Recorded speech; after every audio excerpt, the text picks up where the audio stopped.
Hey everyone, and welcome to SITV. My name is Sierra Artemis, and I am your host. Guys, do me a favor and make sure you're following me on social media. That's Sierra Artemis TV on Facebook and Sierra Artemis on YouTube. And while you're at it, go ahead and check out my website, guys. Don't be shy. Go ahead and check out my website. That's SierraArtemis.com. There you'll find links to past episodes, information on upcoming episodes, and you can also find some information out on me, guys. And as always, I'm advocating for you to support your peeps. Your peeps are your friends with businesses, services, products, and initiatives.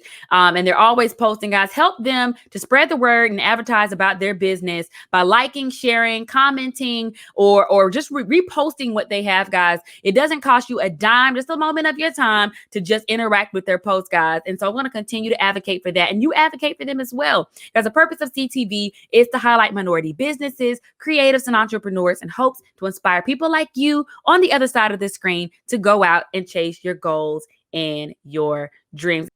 The education in the United States has always pushed the narrative that the history of the descendants of Africans began with slavery. And for years after that, they enforced the mentality of slavery, yet they deny the after effects that slavery had on the people in the Black community. But what if it was the other way around? What if roles were reversed? What if white people were slaves and the Black people were the oppressors? What would that world look like? So my guest today, I would consider him an activist, and he's a first-time author, but he is not a stranger to the craft of writing. He's an entrepreneur, and he is a poet. He's created a book to answer just that. So guys, allow me to introduce you, Rodney Cloud Hill. Hello, Rodney, and thank you for joining me. Hey, how you doing, love? Thank you so much for having me on your show. My pleasure. So we're going to talk a little bit about your book today. It's Blackwash, the Untold Stories of Reverse Racism. What in the world is that? I know that title is, I have the big picture of the book right there, guys. And I also have my very own copy that I am working on. I'm not really far yet, but I'm working on it. So guys, so Rodney, what is this book about? Blackwash, the Untold Stories of Reverse Racism is about the 500-year story of Africans being reversed on Europeans. What I mean by that is I created an alternate reality where Black people aren't in a position of power, and we are taking white people, Europeans, through the exact same things they took us through. And I'm using factual events to tell this story. So nothing in the book is fictional. That it's all captured from historical data and facts. I have over 100 references in the book and an index highlighting the things that I put into the book. It's just flipped. Characters' names are flipped to an African name and different places. But for the thinking person, you will be able to connect the dots. And plus, like I said, there's an index, and it's going to have the corresponding word with the real word. So whatever fictitious word I created in the book, there's going to be a corresponding word with the real word. But Blackwash is our history being reversed onto us. And the reason for doing this is I feel like people don't understand. You can't truly feel sympathy and empathy for something you don't go through. So I believe for white people to truly understand what we go through. Of course, we got some allies. I'm not saying that all white people don't or ignore our situations and our calls, but for the others to commit within themselves and understand, they're gonna have to experience it. And me as a conscious person, I don't want to actually put them through the same thing they put us through. I just want to write about it and hopefully that touches the hearts and enlightens the minds. So basically just opening their eyes to it and maybe just letting them put yourself in the shoes for a second. I know it's a hard concept to grab because you're not living in the reality where you had slavery and now we're literally living with the repercussions of that. And because you don't experience it, you might not recognize it, and you feel like it doesn't exist because it doesn't exist in my world. So guys, I have a little a clip that I want to share with you.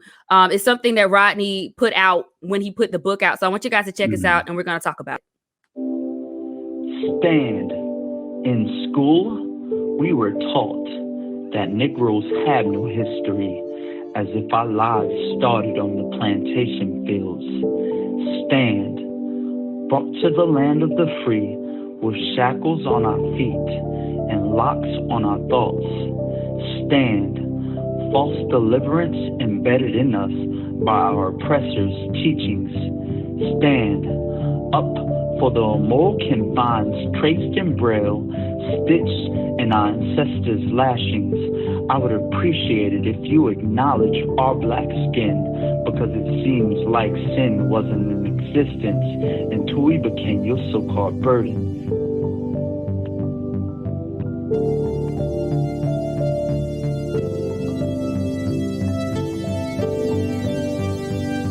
What if we did stand? What if we lived in a paradigm where African nations conquered Europe and enslaved Caucasians? What if a new land was built on the backs of white labor while demonizing those same humans for breathing? Would you understand then? Would you understand the plight of black supremacy, because white supremacy is often overlooked? They erased our names, our languages, our religions, our gods and goddesses, and painted them all as evil. They said we were inferior.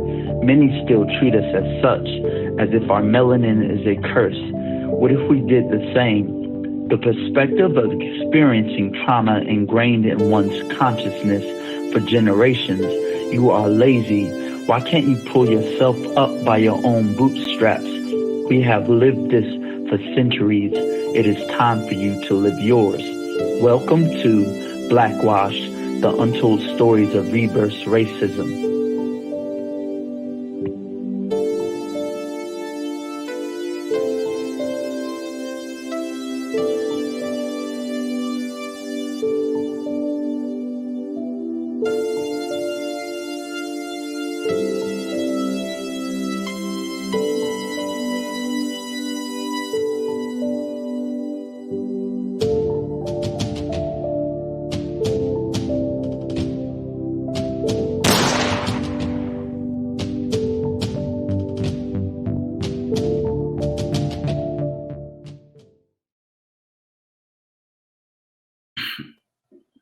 So wow. So that was very impactful. I see what you did there. We see what you did there. Yeah. So basically, this was your other way of illustrating what you mean as far as if the roles were reversed. So you have your you have your literary element, and now you're giving us a visual of what you're trying to explain. So I know right off the bat, when people look at the title of the book, Blackwash, and you see this picture of a white guy with black hand over his mouth, for a person who, and I've had some family members look at the book like, what is this? People like questioning, what is this? So for some people, when they see the title of the book or they see the cover of the book, they immediately think, oh my gosh, you're taking their side type thing. So explain the significance of the title for me, please. So the title Blackwash is the alternate, or whitewash. There's different movies and our history where they whitewash our history all the time. They try to make the Egyptians white. They try to take out slavery from school systems or water down the fact that slavery was so harsh. In Texas and in Cali, they're trying to say indentured servitude now instead of calling it what it was, chattel slavery. So that is the whitewashing of our history. And blackwashing is the exact opposite of it. And reverse racism, I want to say 5 years ago, again, when I started writing this book, it was 5 years ago, I started hearing that term a lot. I started hearing you're being reverse racist for calling out racism. So it's like, that's a term that white people would give us, that the ignorant white people would give us when we called out racism. Like Colin Kaepernick kneeling for justice and for peace. He's not out here killing nobody. He's not out here saying we should rebel and do this. He's literally just taking a knee on the football field. But they say, "Oh, you're being reverse racism. Are you disrespecting the country, or the flag?" So it's like, no, this is what true reverse racism is. So I literally, there's no such thing as reverse racism in the paradigm that we live in. because we don't hold a position of power. Black people aren't in a position of power to be racist in any kind of way. We can't control economically, religiously, politically, school, education, and there's one more. What's the last one? It's the 5 institutions. I forgot one. But the housing market, I know for sure. Well, yeah, that's economics. There's one more socially, I guess. But and 2, we have no control to actually be racist. We can be prejudiced. We can't be racist. And the term racist is just thrown around so loosely by people who don't actually experience what systemic racism and oppression and institutional racism is. So I said, okay, let me create something where you actually get to see it. Let me create something where you actually get to feel it so you can understand. Like slavery just didn't happen 400 years ago, 300 years ago. There was slavery. There was Jim Crow.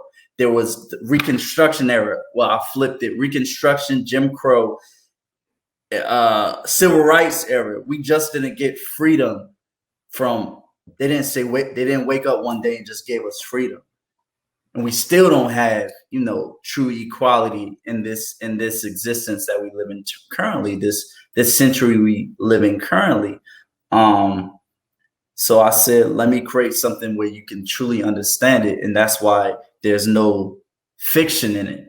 If I wanted to create something that was fake, I would have just came up with a story and threw it out there. But I wanted to say, okay, not only you're reversing it, you're using all facts in the book. Right. You're all using you're using historical contents in the book, so no one can question me on what I wrote about.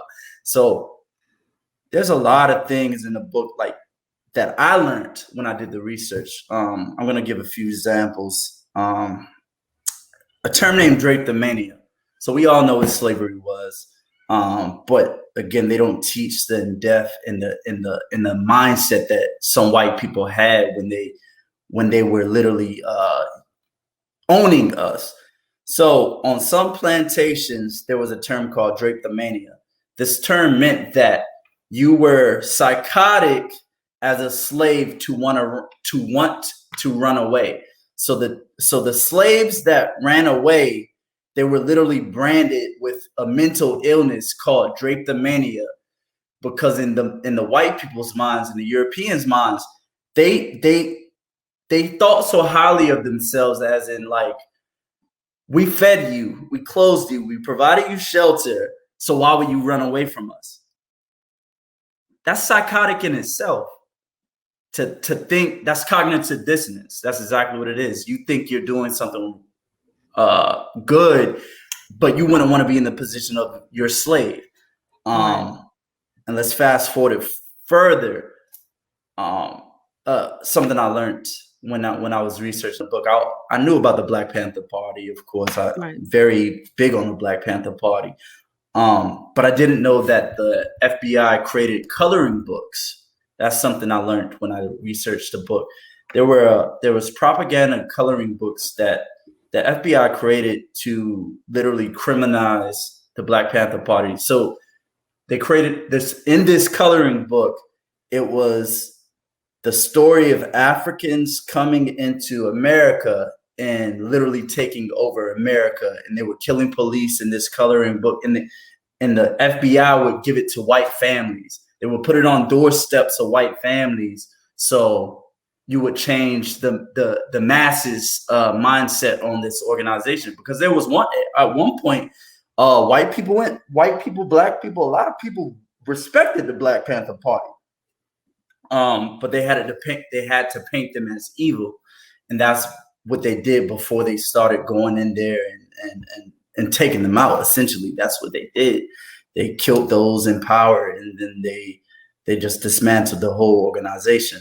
So that was another big thing I learned when researching the book, because I knew that they had spies and agents. Like, I'm pretty sure you saw the Fred Hampton movie, and I knew his story, but I didn't know they went to the extent to actually changing the minds of white people in America, so that not only government entities and white supremacist people would hate you, but the regular white person would hate you as well. Right. And that's what they are.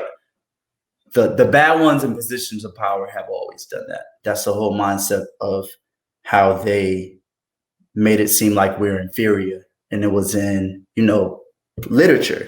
It was in college classrooms. It was in high school and elementary school. They literally taught their young that we were inferior and that we didn't possess the same mental capacity as white people.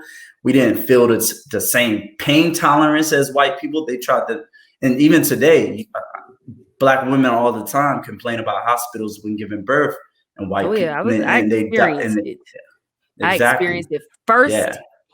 I get it. I totally get it. Yeah. Because they think that it's on one flip side, they say we're inferior, or they did. But on the other flip side, you say we're stronger and we possess stronger capabilities. It's just, I don't know. Athletically, we're inferior, and we're like, well, why is so many Black people taking over sports and this and that? And they use it as cons too. It's like we are tools to make them money. At first, they was mad, like, you're beating all of our white, you're beating all of our white athletes, and now we can profit off of you. You know what I'm saying? Like football. And that's why, and I don't mean to make this like a debate or us to just trash white people at all, because I know that is not the point. But if you're white and you're tuning in, understand these are things that you are not. There's a lot of people, like when LeBron and they're saying that athletes shouldn't be using their platforms to be to talk politics. Shut up and dribble.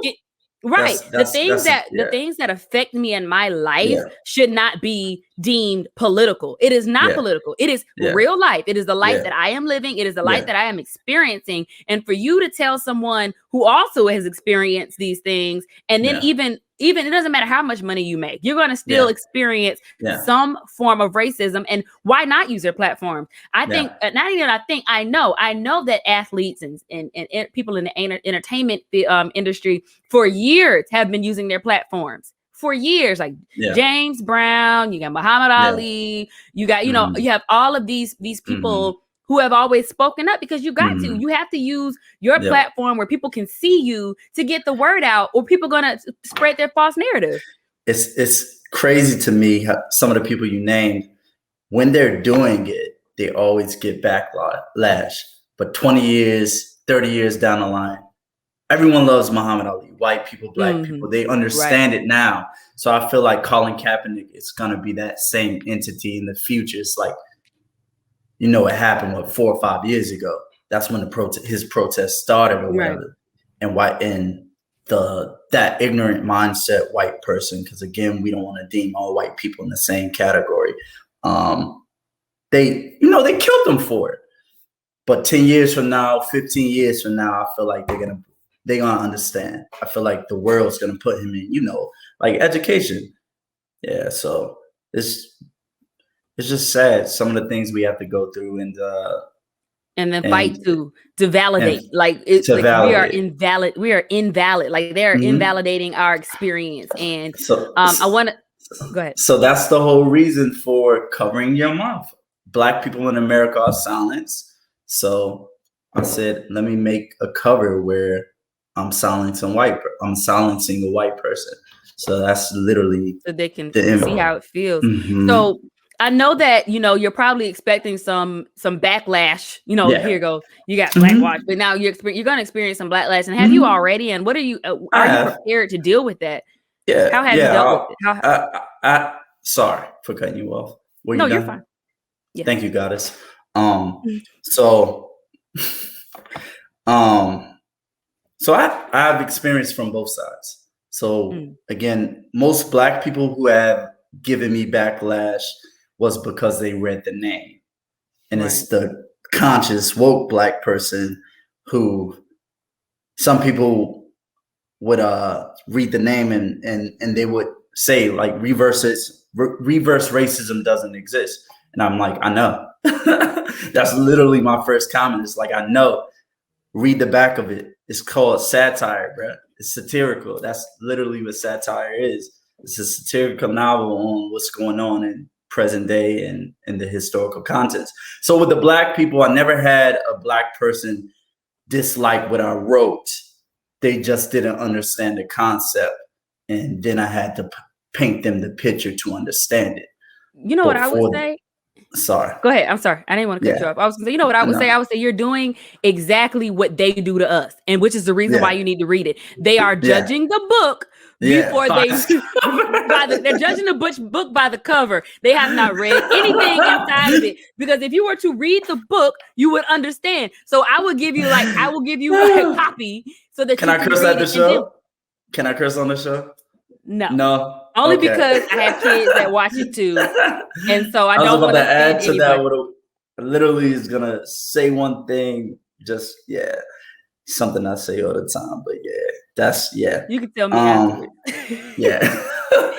So that's the Black side backlash that I've gotten from the book. But for the white people who have saw it and read it, there's some white people who just they didn't like the concept. They didn't want to see the concept. They thought I was wrong for doing it. That's what it was. They thought I was wrong for putting it out there. Like, oh, this isn't how you're gonna heal the world or whatever. It's like, but it is. But we have to come up with creative ways to get people to see our side of the story, and so it kind of reminds me, I don't know if you've seen this episode of Dave Chappelle. Oh my gosh, it is my favorite episode where the time traveling haters, they travel back in time to slavery and they whipping the slave master.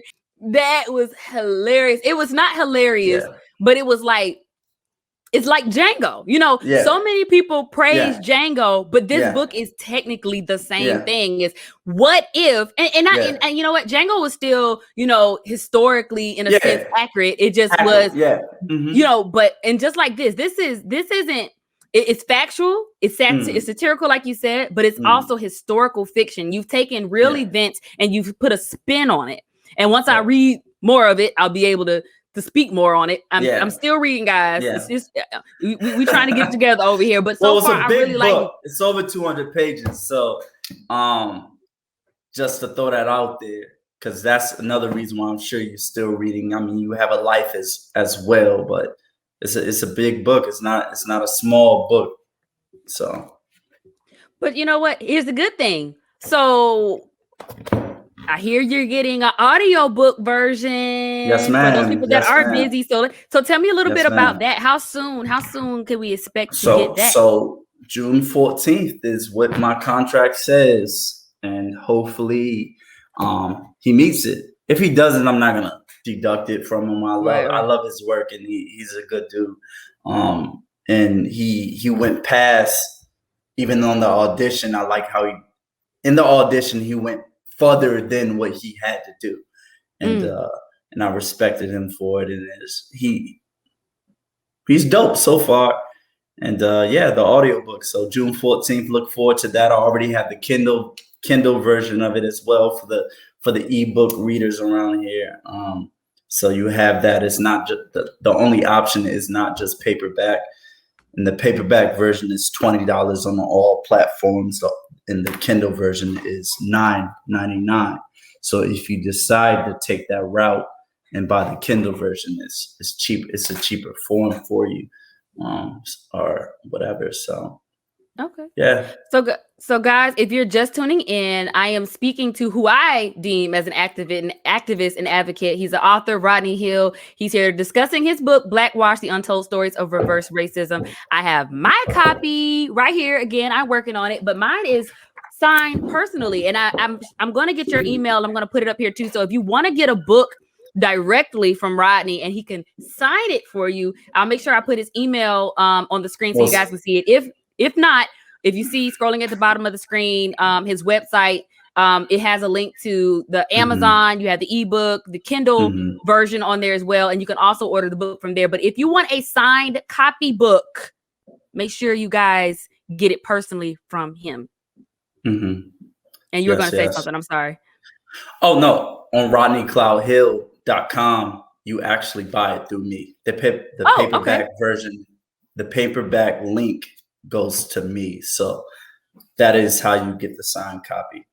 Just to make that easier. Just clarify. Yeah. Yep, So the clarify. website. So, all right, guys. So at the bottom of the screen, his website, RodneyCloudhill.com. Make sure you go and order your copy from there. He's just correcting me that he will be able to give you the book personally and he'll be able to sign it for you. So that's awesome. And so are you looking to write anything else? Nah, man, I'm working on this. This took 5 years to make. It was crunch time and a lot of brain bites used. I'm relaxing on this for a while, and I want to tour. I want to. This is gonna blow up. It's not even. I'm not gonna need to write anything else. This is gonna blow up because it's the first of its kind. It's a brand new concept. It's factually accurate. It's well written. Like there's no, when the right person gets a hold of it, it's gonna go nuts. And that's what I'm waiting for. It's only been a month and I already sold over 100 copies. So I'm already proud of what I've done so far. Ooh, that's awesome. And I'm proud of you too. Congrats. That's amazing. Thank you. And it's only up from there. So you gotta stay motivated. And you know it with your work and the things you do. You can never falter. You can't back down. You have to grind. And that grind is here. And this is what we were put on life to do. You're doing what you wanted to do, and you're doing it right now. I'm doing what I wanted to do. I'm doing it right now. We got to keep doing it. It's simply said, but a lot of people give up on their passions. And nah, I'm not giving up. I'm not going to let you give up as well. And I hope you do the same for me. So I appreciate it. We gotta hold each other accountable. I appreciate that. Exactly. I definitely do. So there's one more thing I want to ask you. Go ahead. I'm sorry. No, I know it's like a delay, guys. So I'm not trying to cut him off. He's not trying to cut me off. There is kind of a delay in our signal here, but I do want to ask you one more question about the book before I dig into a couple more questions, and then we'll be wrapping up soon. But my question is, if you were to say your target market, who exactly is this book for, and why are they the perfect advocate for it? It's literally for everyone. It's not a race. It's not a race-based book. I'm telling factual events from the alternate reality. So everyone's gonna learn from the book. There's no one who's gonna pick this up and not get something from it. But I just want particular groups of races to get something different from it. I want white people to be able to empathize and sympathize with the Black and the African diaspora, but I want Black people to be empowered when they get the book. I want Black people to be able to picture themselves in this position of power and also be empowered without putting them through that exact same experience and that traumatic.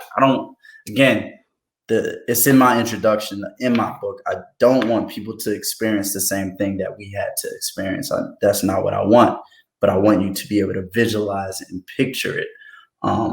So I want Black people and other minority groups, other colored groups to be empowered from it. But I want white people to be educated from it more so and be able to empathize and sympathize with the African diaspora and the colored, everyone in this world who is of brown hue has been oppressed. Whether you're Brazilian, you're Mexican, it's all over the world. It's like the darker skinned people are oppressed by the lighter skinned people for whatever reason. And it's going to take a collective mindset to dig in and figure out what's causing that and to heal from it. And this is my way of trying to give back and trying to paint that picture without, committing violence and taking it that route. It's all about education and enlightenment, trying to raise consciousness within us. Absolutely. So, everyone can gain something from it. There's no target market, whether you're young, old, different race, it doesn't matter. because I don't think there's an age limit for education. And I tell people that all the time. Like, when should I start reading about mathematics and equate like different things to your kids? I'm like, read to them now, bro. It's like, you got to. I'm gonna be reading when I have kids, man. I'm about to be in my woman's stomach. I'm gonna be reading chemistry books and all sorts of. Okay, LeVar Burton. You will be reading Rainbow. I feel you. I try to read to my son as much as possible. There's a lot of I feel guilty at times because I don't get to spend as much time as I want to with teaching him, but he picks up a lot of things that if I'm working, because we all work from home, you know, the times, and when I'm really focused on what I'm doing work, I make sure that I have educational television on with him, and I'm really seeing a difference with that too. We do like circle time and stuff like that, and he's 1 year old. And he'll come up to me and show me a letter and be like, "Hey, I'm like, oh, didn't know you knew that." But it's important. I think it's very important.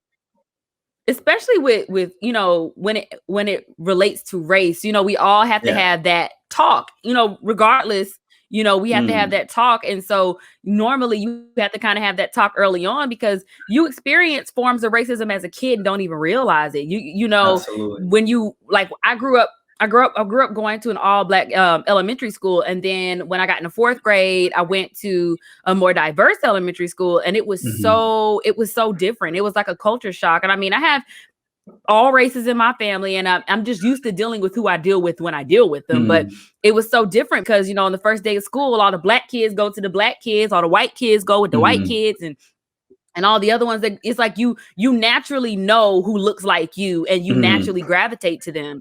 And it's there's certain things that, you know, especially in the South, you know, it's when you're a child, the racism is more passive. You know, you don't necessarily recognize it because you're so naive and you don't understand it. But there's things that are being taught at home that, you know, I had a kid tell me in the 7th grade when I shared with him, "You were always my favorite nigger." Yeah.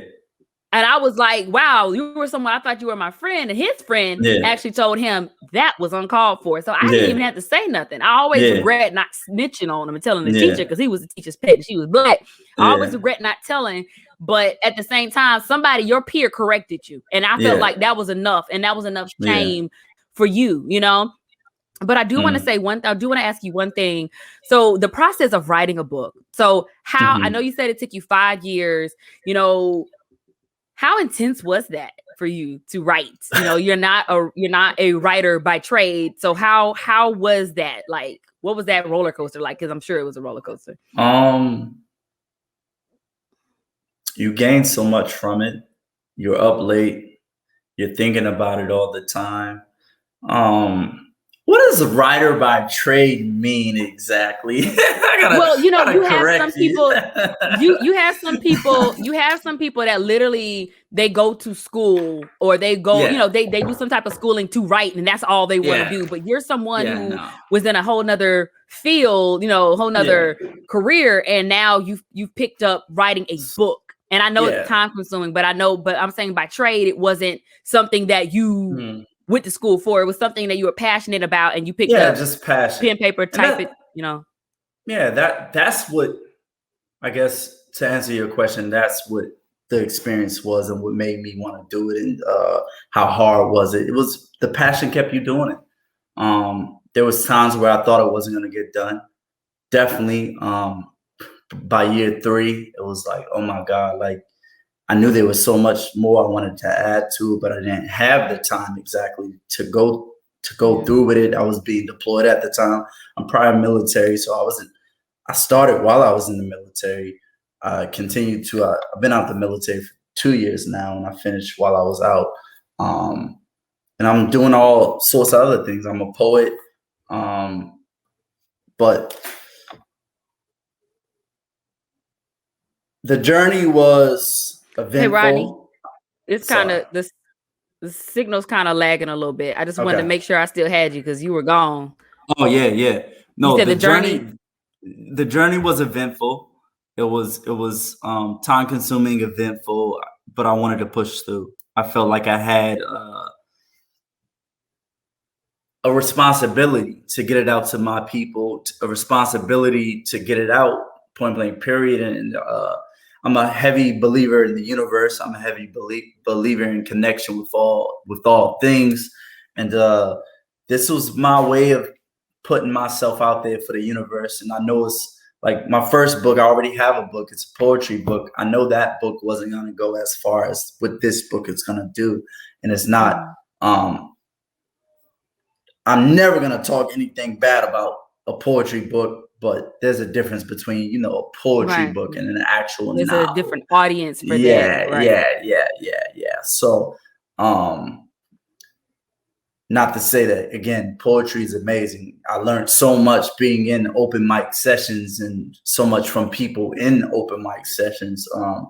That's a beautiful atmosphere. That enlightened me. That was actually my first awakening to enlightenment, and wanting to know more about the world, being introduced to that. But the journey, knowledge in this journey, the research in this journey, me just wanting to continue to fight. The process was hell, but the process was beautiful as well. It was a balance. It was beautiful, but it was hell at times. It was times where I wanted to put what I had out, and that would have been detrimental to me if I put, you know, people put out unfinished stuff all the time. Just to say they did it. Yeah, exactly. Or part one, you could have did part one, part two. Yeah. You as the audience, I feel like I know, you can tell when something's unfinished, whether it's like a music, like somebody's album or movie. It's like, that's how you chose to end this motherfucker. Like, really? That's how you chose to end this. So I guess you're saying you're heavily critical of yourself as well. You know, we always like, so when you finished it, when you finished typing that last word, were you necessarily finished, or did you go back and you just, I got to fix something, I got to change it? Why? I edited the book multiple times. I was done with the book probably in January. The book came out April 18th, 4 days after my father died. April 18th. That's when I released it. But I was done in January, like done with my part. I had editors and all that coming. But as far as like, I was doing edits and just making sure everything's where I wanted it. Moving chapters. I might have moved some sentences and paragraphs and chapters around. But yeah, I was, for the most part, I was done in January, like officially done with it. And I just had to get certain things like the covering, the artwork made. And who did that? Because that was actually my next question. How did you find the illustrator for this? And did they do all of the illustrations for the chapters? No. So there's the different artists. Yes. Yeah. There's two illustrators. There's Kiana Ware and Alexandra Francois. She's Haitian. And they did some beautiful artwork in this. They did. I loved it. Really, and I was like, man, who did this? I'm actually gonna flip to something. I'm not sure. Yeah, it's probably not gonna pick up too well. But it's chapter 2. Yeah, that's chapter 2. That's like a slave ship and somebody, and Europeans coming out of a slave ship.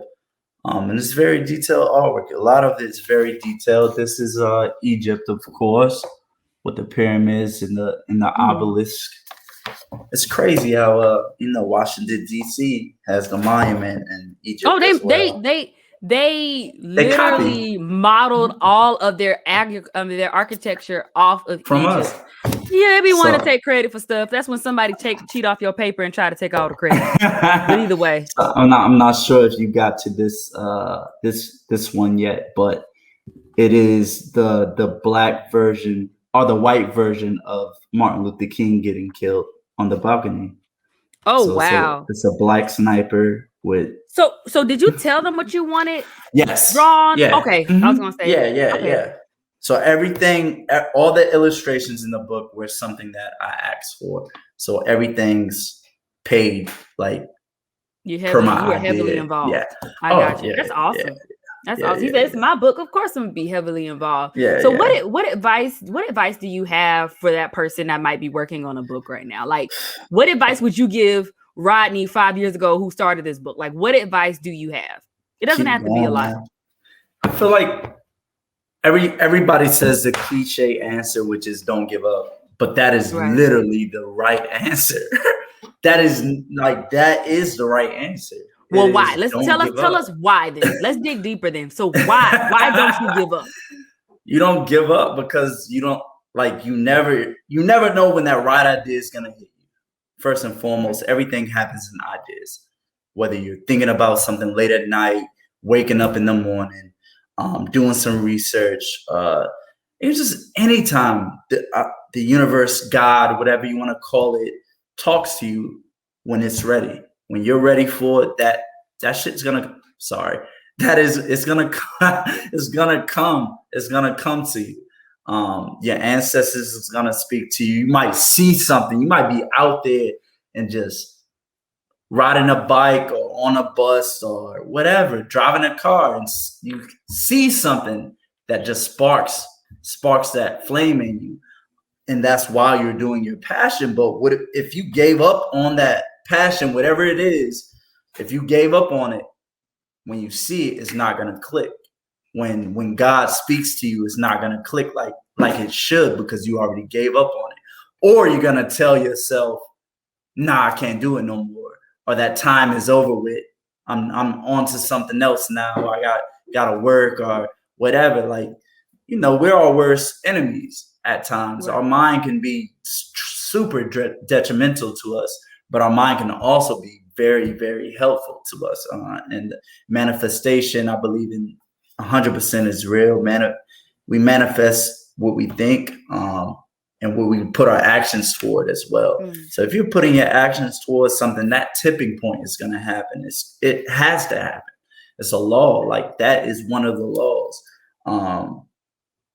And something else came into my mind when I was talking about manifestation.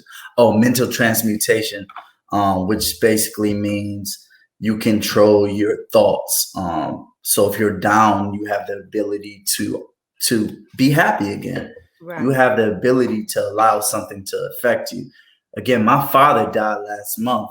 I did not let that stop me from doing anything. If anything, that helped me do what I'm doing. Yeah. Exactly. Ignited the flame that I need because I knew it was something that he knew I was passionate about. But I also could have went the opposite direction if I took it that way and just gave up, being depressed, whatever. And I'm at a point where I won't let anything stop me from accomplishing my goals and my dreams. I tore my ACL 3 weeks ago. I'm not sure. I literally walking around with a brace right now, and so life continues to happen, man. Oh, literally tore my ACL. Completed. Wow. Okay, guys. So you heard that. Keep going. Torn or ACL. Life comes at you fast. Life certainly comes at you fast. And I will say this, and then we'll kind of wrap up from here. But I'm pretty sure it was hard to kind of quit anyway, because especially dealing with the topic that your book kind of focuses on, you have all these police killings, you have all these, all these things that are happening that are blown up and shown in the media. You have to keep going because it's something that is consistently happening. And one thing that irritates my soul, y'all, and I will say this often, please don't go and argue with them people in the news section, guys, because they the main people that need to read something like this. They need to read the book. They need to get a grip. They need to get a grip on life. Yeah. Okay. Yeah. But so Rodney says, don't give up. Keep going. And the reason why is you're gonna beat yourself over the head because you haven't finished. Okay. So is there anything else that you want to add today? And thank you so much for joining me. You're welcome. And thank you for having me. Is there anything else I want to add? Nah. I love all of you. Thank you. Hope you support. I hope you support Sierra Artemis as well and continue to support and watch her platform and support her artistry. But yeah, keep living, accomplish your dreams, and don't give up. Awesome. Thank you. Thank you so much for that. And we'll check back in with you later on. All right, guys, that information is still scrolling on the bottom of the screen. If you want to check Rodney Hill out on Instagram, that's Rodney Cloud Hill on Instagram. And at the bottom of the screen, you have his website. That's rodneycloudhill.com. You can get your own personalized copy from him. He'll go ahead and sign that for you. And be sure to get that. Also, if you are a sponsor or if you're interested in being a sponsor on my show, be sure to check me out. You can send me an email at info@sierraartemis.com. Be sure to follow me if you're not already on social media. That's Sierra Artemis TV on Facebook, Sierra Artemis on YouTube, and be sure to check out my website. That's sierraartemis.com. There you'll find past episodes, information about upcoming episodes, and a lot of information on me from there as well, guys. Be sure to support your peeps. Don't have them begging you, hey, can you share this? Hey, can you subscribe like this? Nah, just do it. It's super easy. It's not going to hurt you. It ain't going to kill you. It's only going to make you stronger. It's going to make your friend's business stronger as well. And I just want to thank you guys again for tuning in to CTV. You know, go out there, chase your goals, your dreams, write that book, keep going. Don't stop. Get it. And be sure to check me out next week on CTV, guys. Hey everyone, my name is Sierra Artemis and I'm the creator and host of CTV. So on CTV, I highlight minority businesses, creatives, and entrepreneurs. And right now I'm looking for independent artists to showcase on my show. So that's musicians, rappers, gospel rappers, R&B singers, visual arts, the works. Be sure to tune in to CTV Saturdays at 7 p.m. That's YouTube at Sierra Artemis and on Facebook at Sierra Artemis TV. So if you know someone or if you're interested, be sure to email me at info@sierraartemis.com.